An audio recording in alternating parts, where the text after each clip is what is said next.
Atong tugutan ng pulong sa Dios nga mao'y mabuhat sa atong kasing-kasing karon. Ingon sa Abraham Lincoln siya State of the Nation address niya. Ingon siya na it is impossible to govern a nation without the Word of God. So also our life, we cannot govern ourselves without the Word of God. And as what the Bible teaches us, man shall not live by bread alone, but by every word that come out from the mouth of God. Hallelujah. Ato das pagampo, Ginoong Diyos, salamat sa iyong pagkamayo. We thank you, Lord, for being with us and continue to anoint our hearts. Give us more wisdom and knowledge. Aron kami, Ginoo, makasabot sa iyong pulong. Huwag mo kinabuhi, adlaw-adlaw sa aming kinabuhi. Sa ngalan ni Jesus. Amen. Amen. Ang atong topic karon nga atong pagkatunan, atong iluhan o continuing story of transformation. Continuing story of transformation. Ang mapadayonon na istorya sa kabaguhan.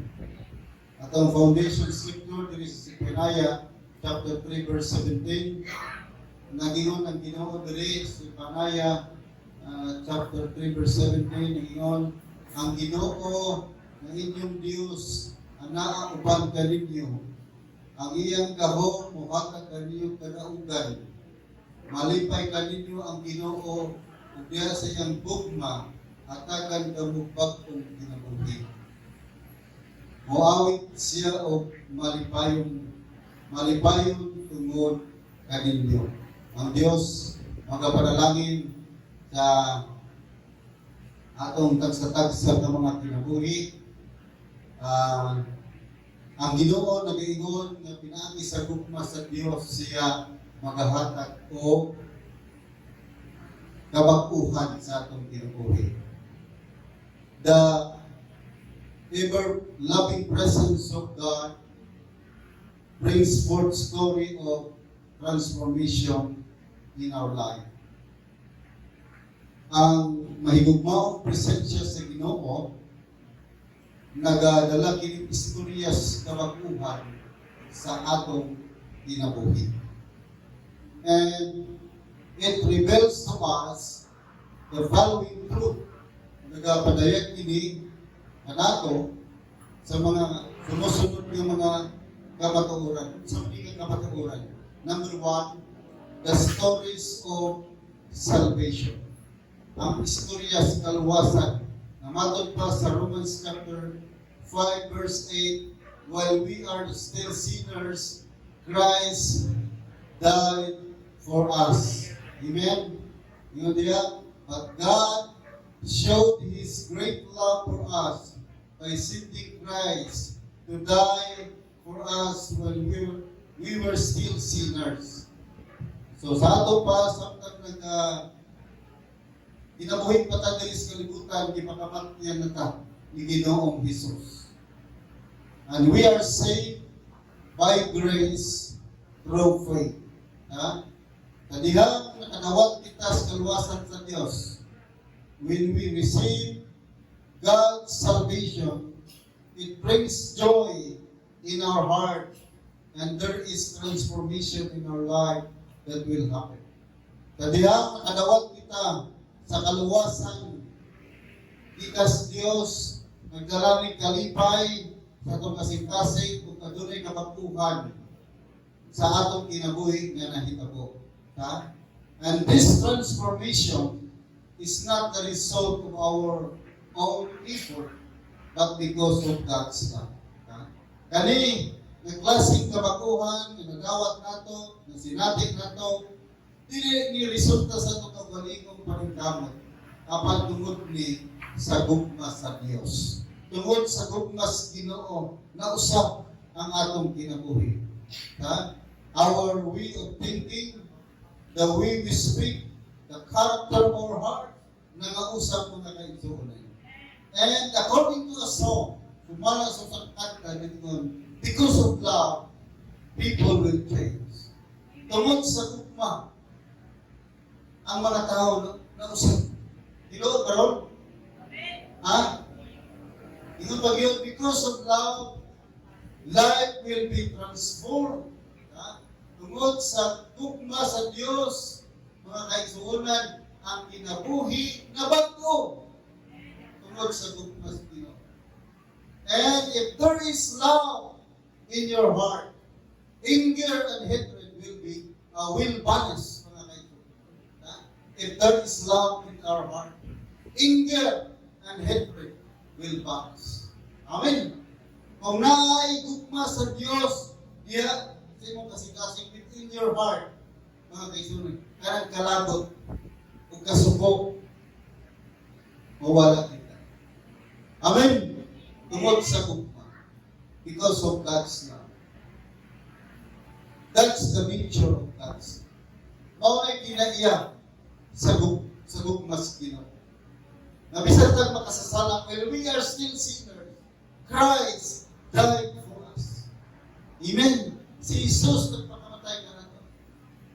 Tingnan ang Bible sa Ephesians chapter 2, verse 8 to 9. We are saved by grace through faith. And because of God's grace, God offers His salvation toward His people. Tungkol sa grasya sa Diyos, naluwag na pinaagis mo. And we receive it through faith. Muna nga, if there is love in our heart, ang kalagot, ang gusto nawala. Huwag ka na'y kinaiya sa gugma sa Diyos. That's the nature of God's love. Amen? Number 2, nga punto nga itong tagaan, kung pagtagaan, nga ipadayan ka nato ng mga kamatuguran, then transformation is the result of God's love. Muna ka ng John 3:16, naging, for God so loved the world that He gave His only begotten Son, that whosoever believeth in Him will not perish, but have everlasting life or eternal life. Transformation is the result of God's love. Ang kausapan, kabaguhan, resulta na sa gugmas Ginoo. The love of God is enough to change our life.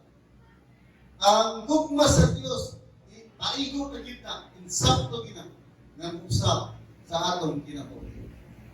The salvation that we receive from God has the power to change our life because of His love.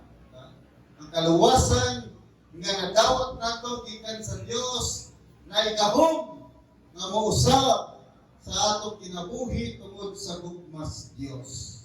Amen. Amen. Hallelujah. Our old self is gone and all things become new. Na nag-iingon din sa 2 Corinthians chapter 5 verse 17, if any man be in Christ, he is a new creature. All things are passed away, and all things become new. Amen. Ang daan nimong pagkatao, ang daan nimong kinaya, ang daan nimong gawi, nilabay, o pagpuna ang naas imong kinabuhi. Nausap ang imong kinabuhi tungod sa dugma sa Diyos. Amen. Hallelujah. Palakpakan natin ng Diyos. Ang pagtanong, is there any transformation in your personal life when you are in Christ? Is there any transformation in your personal life when you are in Christ? Naabay kabaguhan ang imong personal na kinabuhi tadihang naa ka kay Kristo? Tadihang nangalakad ka Kristo? Nabag ko ba ang kinabuhi? Amen. Kaya na ako nagdungog nga usa ka testimony sa pagka-believer ay gusto nga na nag-share na yung pulong sa Ginoo. Mingon ako sa ka-unbeliever. Siya nga naman na bubalik ko sa iyong isipahan nga ang imong kinabuhi, akong kinabuhi pareho raman. O ang akong kinabuhi, nakita man ako sa imong kinabuhi.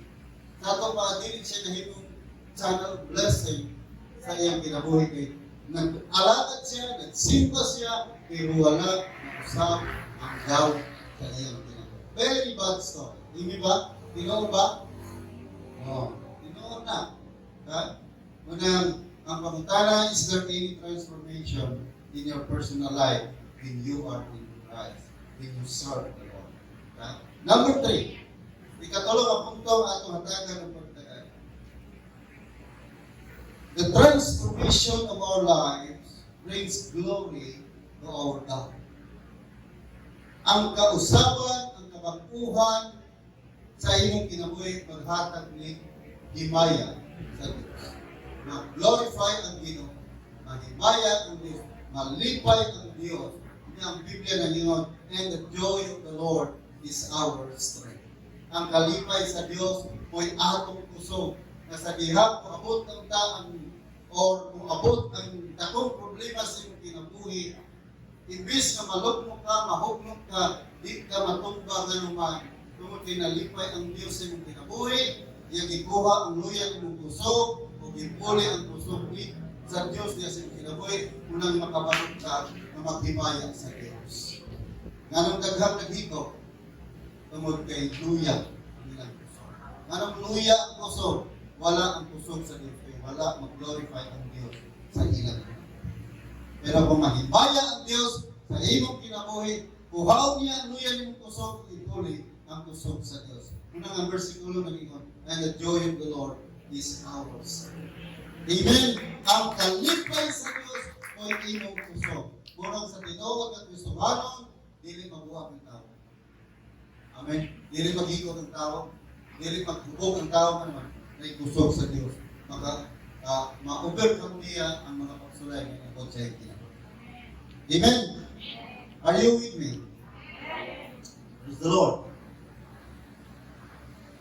Pero ang pangutana mga kaigsunan, what will be the result of our lives when we receive transformation? Again, what will be the result of our life when we receive transformation? Kung sa may nahimong resulta sa kinabuhi mo, kung makadawat ito, kausapan sa kinabuhi. Unang-una, the way we speak in line with the Word of God. Ang paagi sa imong pag-istorya, uyon na sa pulong sa Diyos.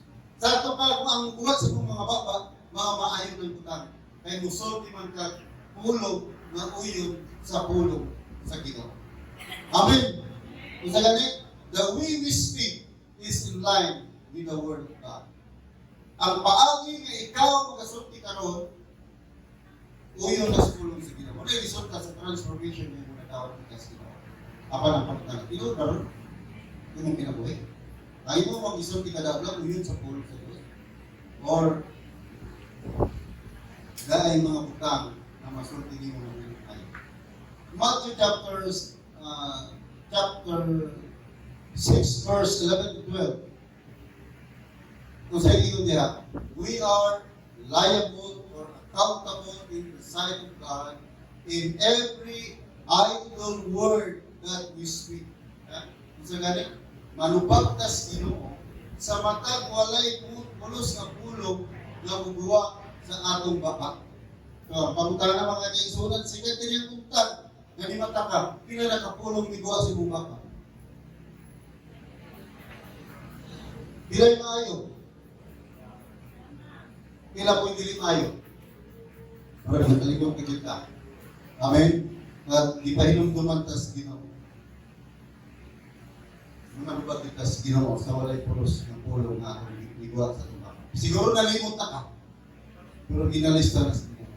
Muna nga muntanong kanino niya, what will be the result of our lives when we receive transformation? Number 1, the way we speak is in line with the Word of God. Number 2, our character become a blessing to others' life. Wow. ang atong kinaiya ba, atong gawin, mahimot ng panalangin sa uban. Nahimo ba kang panalangin sa imong pamilya, sa imong mga anak, sa imong mga anak sa kinikanan, nahimo bang blessing inyong karakter, sa silingan, sa katrabaho, sa friends, mga relatives na ito, nahimo bang blessing inyong karakter? Hello? Blessing? Nalipay sila ni mo? Kaya na yung uban mo yun niya, pag nalipay ka rin sila sa inyong karakter, mayroon sila, ano ba nga kung makakita ko niya? Murang mawala ang akong problema. Mag-bless din ko. Kaya na po yung uban mo yun na, makakita ko ng tawahan, mag-wish ko pinag-tibuli. Mag-uwak mo ang daw. Dahil ito mo paron? Ha? Ngayon yun na, mag-uwak mo daw, makakita ko ng tawahan. Mag-wish ko pinag-tibuli. O, ganoon ba? Ganoon po yung uban mo yun niya. Murang nawala ang problema na nakita ko niya. Na-bless ko siya ginagawa. Because of God's glory. Amen! Oh, hallelujah. So our character become a blessing to others' life. Dili the being blessing to imong character. Something wrong with you. Amen? Something wrong with you again. Again, something wrong with you. Kung dili na imong blessing ang imong character. And number 3, we have the mind of Christ. Amen. Pag mayroon we have the mind of Christ, ang imong una-una, dili mag-una-una pagduda sa imong pilingan. Dili magduda sa imong karelasyon, sa imong asawa, sa imong pare, sa imong girlfriend, sa imong boyfriend. Dili siya ka mag-una-una, kaya naman, you have the mind of Christ. Amen. Dahil pa sa pagkakit, pagsalit niya, kaya na kayo una-una, sama kay Kristo. Amen. Amen ba? Hello? Amen ba? Oh. So we have the mind of Christ. And number 4, the Lord is the center of our heart. Si Jesus ang sentro sa ating heart. Dili si boyfriend, dili si girlfriend, dili si husband, dili si wife, ang center sa iyong heart. At ang center sa iyong heart, Jesus. Amen? Ni Jesus pa? Kaya na may mga uban, hindi ko mabuhi, kumawala ng akong hinigugma. Wow, sana. Pero di rin na mao. Wrong concept of life na kung minun kang di ka mabuhi, mabuba, kung kinabuhi, kung wala na kung minahal, hindi kung hinigugma, sayok na. Dapat di ka mabuhi kung wala si Kristo sa kasunod. Kaya si Jesus ang tubag sa tanan natin problema at mga paminahanglan. Imong bana, imong asawa, imong uyab, dili na ako'y pinaka-importante sa kinabuhi si Jesus. Akapin na lang. Kung ayaw mo yung relationship sa inyo, pagkakit mo yung pinag-uutan. Amen. Alam ko ang mga bana, pag nalusyan mo ng asawa, nawali lang lang. Kung nagpupong mga asawa, ay pupong pananimahong biktim. Muna mangitag hungot ang inyong mga bata kaya nalimaw na mong bitin, nalimaw na mong buyo. Muna, ikaw pong bata, hindi mo ng taong grasa, kung hindi na ganahan ang inyong asawang makiklag-wiking, hindi naman, nalimaw na ang grasa nila. Taong grasa na kung nauni mo. Amen! The Lord is the center of our heart. Dapat si Jesus may sentro. At siya gani, ang sentro sa iyong heart, nagahan kang butang bana, nagahan kang butang uyab, nagahan kang butang asawa, nagahan kang trabaho, maayo, bless us, you will experience the miracle working power of God in your personal life. Amen! Kaya nakasentro gani yung heart sa iyong uyab, sa iyong bana, hindi na ayaw ng kondisyon sa iyong kasing-kasing. Amen? Kaya ang set up, una ang Diyos, ikaduha ng pamilya, or bana, or asawa, or uyab, ikatulog ang zaman. Una ang Diyos, pamilya, or bana, asawa, ngayon ang trabaho, ikatulog. Yan naman. Mag-unsa ng mait ang trabaho ng gubay ng relasyon sa imong pamilya. Malay lang. Amen. Amen ba? Aminaw ba mo?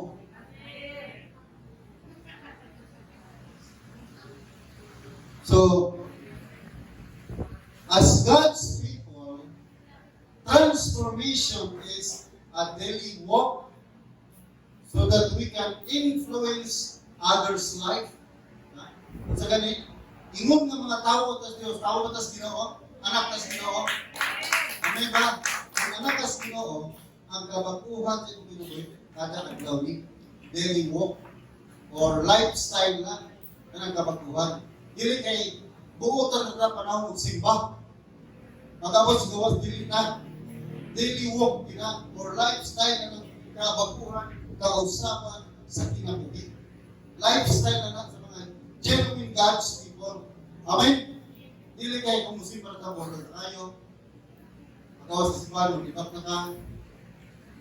Minalita na ka, hindi mo. Dapat daily walk din na. So, pero, transformation is a process and painful. Why? Because we deny ourselves from the things of this world. Kung sa ganit, kaning kausapan ay proseso is tao. Hindi kay mabago tayo ng tao. Mausap tayo siya. Kasi kailangan ka na mausap siya tayo. Ang kausapan sa Ginoo, proseso ni hinay-hinay ni. Kaya ganang akong kiniya, lugay na nato ng ibansay. Unang lisod ang laksikon sa Ginoo.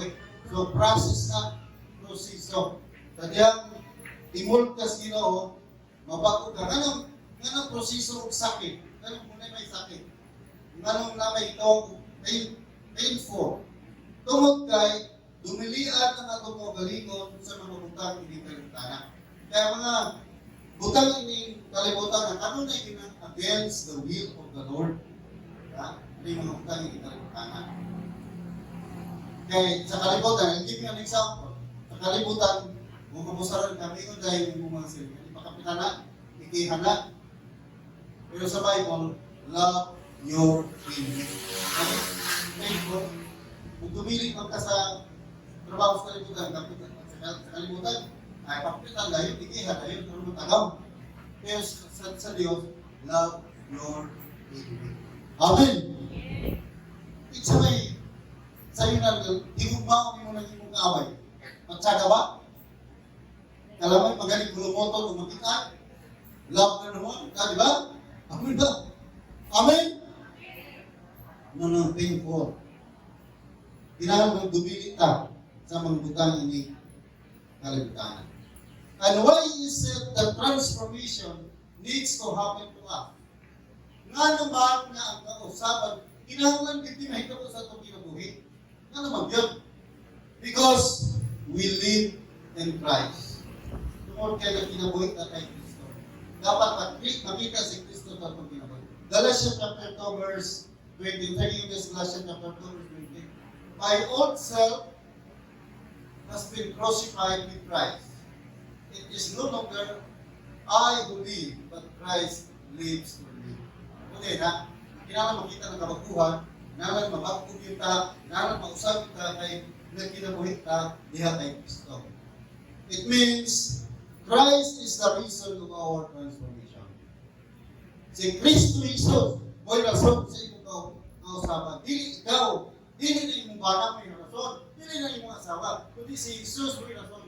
Ngano, napagpo ang imong kinabuhi. Amen? Amen ba? Nakapamahaw mo?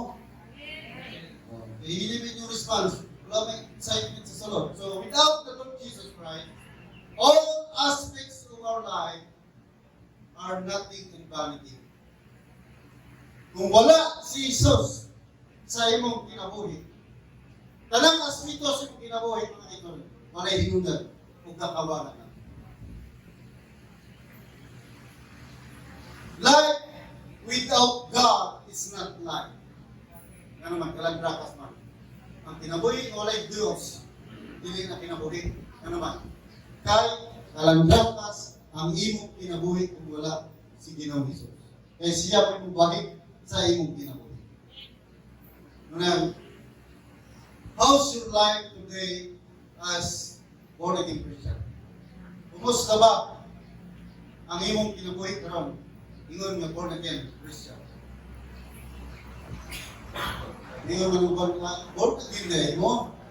But born again is not a religion. It is personal encounter with the Lord Jesus Christ. Ano yung born again? Kung natawag ako ng sabi na ibabak ni Jesus sa imong personal na kinabuhi.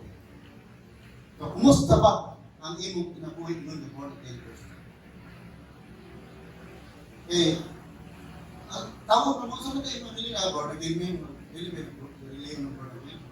Personal encounter with the Lord Jesus Christ. Unang natawag ka pag-usap, dili na yung physical body, pero spiritual na kinabuhi na tawag sa pamilya sa So, kumusta mo ka? Ang imong pagka-born again Christian. Kaya sa may yun na naman yung bag, ay, hindi mo na sila mga born again. Born again. Kasi kalahiyan na ng born again. Ang born again, na tao, pag-usap diya sa pamilya sa Diyos.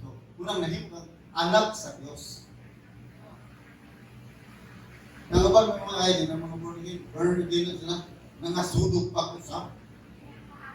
Nga naman kayo, wala ma-bless ang tao kung kinabuhi.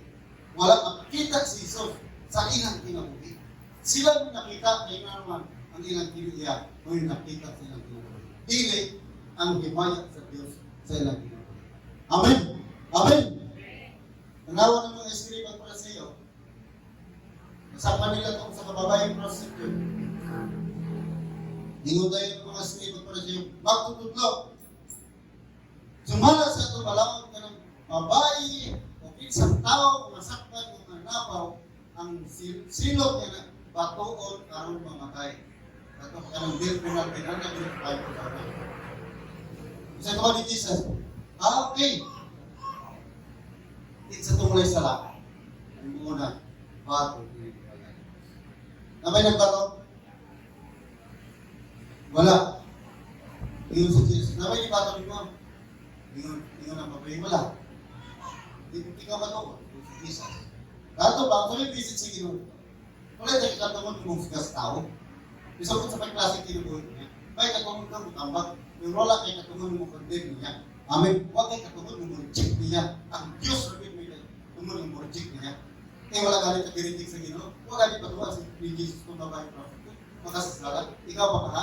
Kasi gano'n na itong move down, pinpoint. Ang tutok ka. Ikaw mo, huwag. Ano niya, matupang madang doon. Bila pa iyo, pastor. Diba? Kung saray mong ianap, asama ng pinpoint mo. O asama ng pinpoint, edit mo.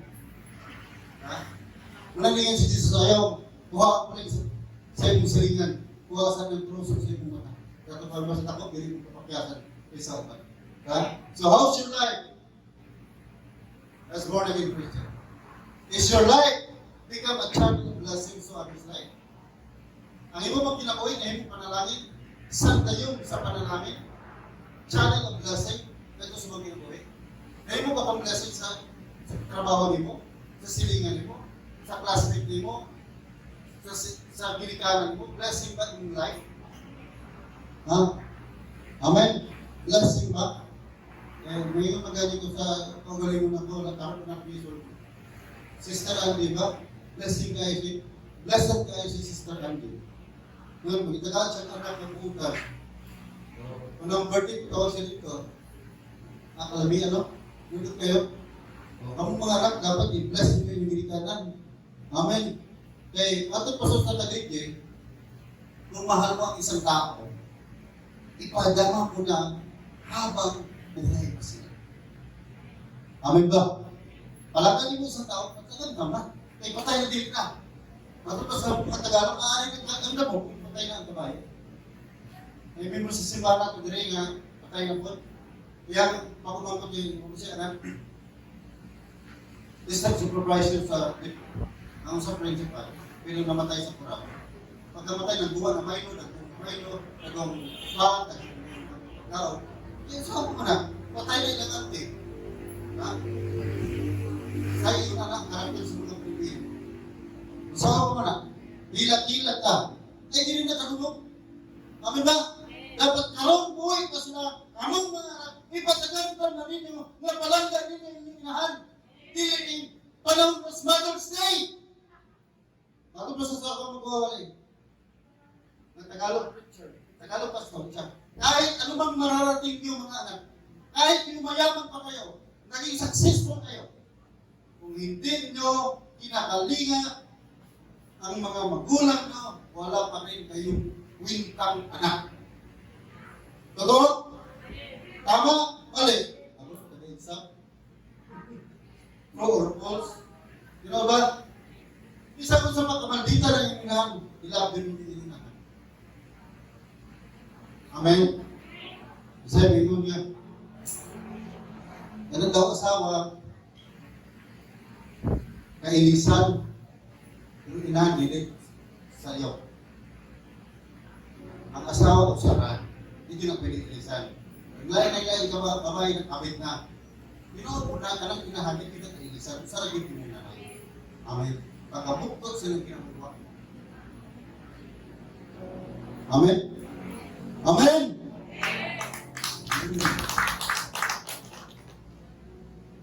Unang channel of blessing na mo kinabuhi. Is your life become a channel of blessing to others' life? Or you are the source of stumbling block? Ha? Mga kayo, or hinukon ka sa kapatulan. Mga kaibigan. And what kind of transformation do you have today? Mga klaseng kausapan na nakakaroon. Amen? Amen? Sa klaseng kausapan na aka, nga na yung blessing sa imong isurod, sa imong pana, sa imong asawa, sa imong pamilya. Dapat mahimong faithful ka sa tanang aspeto sa ating Pilipinas. Amen? Faithful ba kasi mong relationship? Kasi mulay nakakita, faithful. Online, vlog daw, faithful. Dapat mulay mo lang makakita. Mulay itlay. Amen? Amen! Okay, pwede rin mas kalimutan na ganyan kayo mga batsipa. Wala lang kayo batsipa, last na lang ha. Nagagay mga batsipa. Ano ito batsipa? Natintal si David, bumukit guwapa. Sa kawas naman, nagaging guwapa. Isang mapa, pag-guwapa akong si Demonyo. Pag nagbar, ano naman yung ngil at limabay, tigag-tigag sa suga, guwapa na. Nadagang nabalan, mahurot ang kwarto na kinitiyan, ginagaran nila dito. Dapat faithful ka sa tanang aspeko sa atong pinabuhi. Amen. Nga naman, kung makita ka sa Diyos yung bless ka. Makasingatan ka pa na lang. Victory, satisfaction sa life, protection, blessing upon blessing, ihatag sa Diyos. Amen. Dili man ra kay kwartahan ka, nagabalik ka sa kinan, nagbalay, may kaay, nagkumpleto ng blessing. Peace of mind, joy in your heart, blessing. Dili na mapalit sa akin. Kung magalit ka ng kuha ng kabuak, may walay peace of mind, hindi mo na mapalit. Asa na mo, di ka naging sa Diyos. Amen? Amen? One time, iimbatan ko, nagpagkanda ka ng sa umagan ni Myanmar. Pastor, ako'y ipawali ko sa tindahan. Kung ano ba, labing tulog. Alas 2 namin nakatulog kay Hapis Quarter. So, hindi ay, hindi nagagwarta, hindi makatag, hindi mo nakalipan. Pero na yung mga tawag sila, kung ginamos kami pa yung pinag. Yan naman, nakalipan. Kikal sa Diyos. Amen? Nandito ka, Lord. Salamat sa mga ngayon. We thank you, Lord, for your word. And let your word of God become real to the heart of your people. Lord, continue to bless them life. You said in your word that whatsoever we bind on earth shall be bound in heaven. And whatsoever we lose on earth shall be loosed in heaven. Lord, as your servant, I declare blessing over their lives right now. Blessing upon blessing. Victory, peace of mind, joy in their heart, protection, Lord, satisfaction in their life, Lord. I declare sa mga taong itinahanglan nila Ginoo. Salamat, Lord God. And allow them, Lord Jesus, to experience the open heaven in their personal life. sa ilang trabaho, sa ilang relasyon, sa ilang mga pangandoy sa Ginoo. In the name of Jesus. Amen. Amen.